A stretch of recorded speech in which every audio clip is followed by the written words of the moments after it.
Hi ನಮಸ್ತೆ. ಎಲ್ರು ಹೇಗಿದ್ದೀರಾ? ಚೆನ್ನಾಗಿದ್ದೀರಾ ಅಂತ ಅನ್ಕೊಳ್ತೇನೆ. ರೈತರಿಗೆ ಒಂದು ಗುಡ್ ನ್ಯೂಸ್ ಅಂತಾನೆ ಹೇಳ್ಬೋದು. ಇದು ನಮ್ಮ ಸರ್ಕಾರದ ಕಡೆಯಿಂದ ಅತಿ ಕಡಿಮೆ ಬೆಲೆಯಲ್ಲಿ ಅತಿ ಕಡಿಮೆಯ ಹಣದಲ್ಲಿ ಸಬ್ಸಿಡಿ ರೂಪದಲ್ಲಿ ಕೊಡ್ತಕ್ಕಂಥ ಕೃಷಿ ಯಂತ್ರೋಪಕರಣಗಳಿಗೆ ಒಂದು ಹೊಸ ಅರ್ಜಿಯನ್ನ ಕರೆದಿದ್ದಾರೆ ನಮ್ಮ ಸರ್ಕಾರದ ಕಡೆಯಿಂದ. ಮತ್ತು ಎಲ್ಲ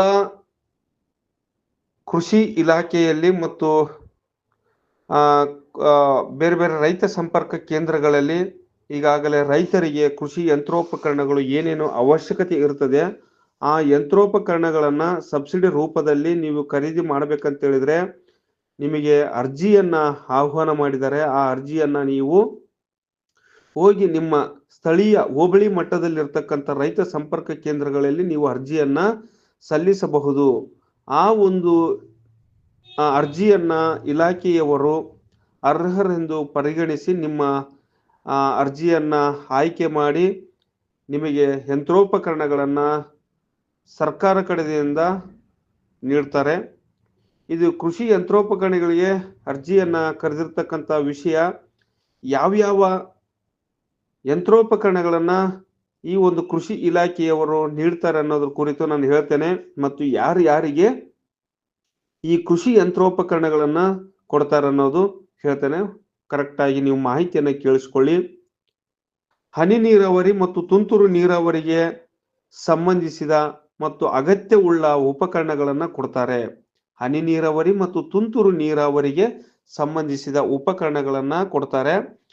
ಈ ಒಂದು ಉಪಕರಣಗಳನ್ನ ಪಡೆಯಲು ಪರಿಶಿಷ್ಟ ಜಾತಿ ಮತ್ತು ಪರಿಶಿಷ್ಟ ಪಂಗಡ ಮತ್ತು ಇತರೆ ಮತ್ತು ಸಾಮಾನ್ಯ ವರ್ಗದ ಮೀಸಲಾತಿಯಲ್ಲಿ ಬರ್ತಕ್ಕಂಥ ಜನರಿಗೆ, ಕೃಷಿ ಕಾರ್ಮಿಕರಿಗೆ, ಕೃಷಿಕರಿಗೆ ಕೃಷಿ ಇಲಾಖೆಯಿಂದ ಈ ಯಂತ್ರೋಪಕರಣಗಳನ್ನ ಪಡೆಯಲು ಅವಕಾಶ ಇರ್ತದೆ. ಇಲಾಖೆಯಿಂದ ಲಭ್ಯವಿದ್ದು ಈ ಯಂತ್ರೋಪಕರಣಗಳು ಇಲಾಖೆಯಿಂದ ಲಭ್ಯವಿರುತ್ತದೆ. ಕೃಷಿ ಹೊಂಡ ಮತ್ತು ಕೊಳವೆ ಬಾವಿ ಸಂಪನ್ಮೂಲವಿರುವ ರೈತ ಬಾಂಧವರು ಅರ್ಜಿಯನ್ನ ಸಲ್ಲಿಸಬಹುದು. ಅಂದರೆ ತುಂತುರು ನೀರಾವರಿ ಮತ್ತು ಹನಿ ನೀರಾವರಿ ಪದ್ಧತಿಯನ್ನ ನೀವು ಅರ್ಜಿಯನ್ನ ಹಾಕ್ಬೇಕಂತ ಹೇಳಿದ್ರೆ SC ST ಮತ್ತು ಇತರೆ ಮತ್ತು ಸಾಮಾನ್ಯ ವರ್ಗದ ಜನರು ಸಹಿತ ನೀವು ಅರ್ಜಿಯನ್ನ ಸಲ್ಲಿಸಬಹುದು. ನೀವು ಈ ಅರ್ಜಿಯನ್ನ ಸಲ್ಲಿಸಬೇಕಂತ ಹೇಳಿದ್ರೆ ಕೊಳವೆ ಬಾವಿ ಇರಬೇಕು ಮತ್ತೆ ಕೃಷಿ ಹೊಂಡ ಹೊಂದಿರಬೇಕಾಗಿರ್ತದೆ. ಓಕೆ, ಯಾಕಂತ ಹೇಳಿದ್ರೆ ನಿಮಗೆ ನೀರಿನ ಮೂಲಗಳು ಬೇಕಾಗ್ತದೆ. ಸುಮ್ಮನೆ ನೀವು ಅರ್ಜಿಯನ್ನ ಸಲ್ಲಿಸಿ ಈ ಯಂತ್ರೋಪಕರಣಗಳನ್ನ ಪಡೆದುಕೊಂಡಿದ್ರೆ ನಿಮಗೆ ಅದು ಉಪಯೋಗಕ್ಕೆ ಬರೋದಿಲ್ಲ ಅನ್ನೋ ಒಂದು ಉದ್ದೇಶದಿಂದ ನೀವು ಕೃಷಿ ಹೊಂಡ ಮತ್ತು ಕೊಳವೆ ಬಾವಿಯನ್ನ ಇರಬೇಕು ನಿಮಗೆ ಆ ಒಂದು ಕಂಡೀಷನ್.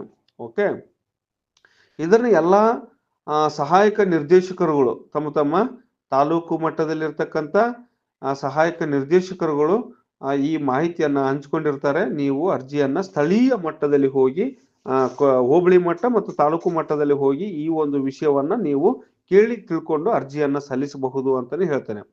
ಮತ್ತೆ ಇನ್ನು ಟ್ರ್ಯಾಕ್ಟರ್ ಇರ್ತಕ್ಕಂಥವ್ರು ಟ್ರ್ಯಾಕ್ಟರ್ ಚಾಲಿತ ಕೃಷಿ ಉಪಕರಣಗಳಾದ ನೇಗಿಲು, ರಂಟೆ, ಕುಂಟೆ ಮತ್ತೆ ರೋಟ್ರುವೇಟು, ಬಿತ್ತನೆಯ ಕೂರಿಗೆ ಇನ್ನಿತರ ಉಪಕರಣಗಳನ್ನ ಸರ್ಕಾರದಿಂದ ಸಾಮಾನ್ಯ ವರ್ಗದಲ್ಲಿ ನೀಡಲಾಗುತ್ತಿದ್ದು ಸ್ವಂತ ಟ್ರ್ಯಾಕ್ಟರ್ ಹೊಂದಿರುವ ರೈತರು ಆಯಾ ಹೋಬಳಿಯ ರೈತ ಸಂಪರ್ಕ ಕೇಂದ್ರಗಳಲ್ಲಿ ಅರ್ಜಿಯನ್ನ ಸಲ್ಲಿಸುವುದರ ಮೂಲಕ ನೀವು ನಿಮಗೆ ಬೇಕಾದ ಯಂತ್ರೋಪಕರಣಗಳನ್ನ ಪಡೆಯಲಿಕ್ಕೆ ಅರ್ಹರಾಗಿರುತ್ತೀರಾ. ನೀವು ನಿಮ್ಮ ಯಂತ್ರೋಪಕರಣಗಳನ್ನು ಪಡಿಬೇಕಂತ ಹೇಳಿದ್ರೆ ನಿಮ್ಮ ರೈತ ಸಂಪರ್ಕ ಕೇಂದ್ರಗಳಲ್ಲಿ ನಿಮ್ಮ ಹೋಬಳಿ ಅಂತ ಹೇಳಿದ್ರೆ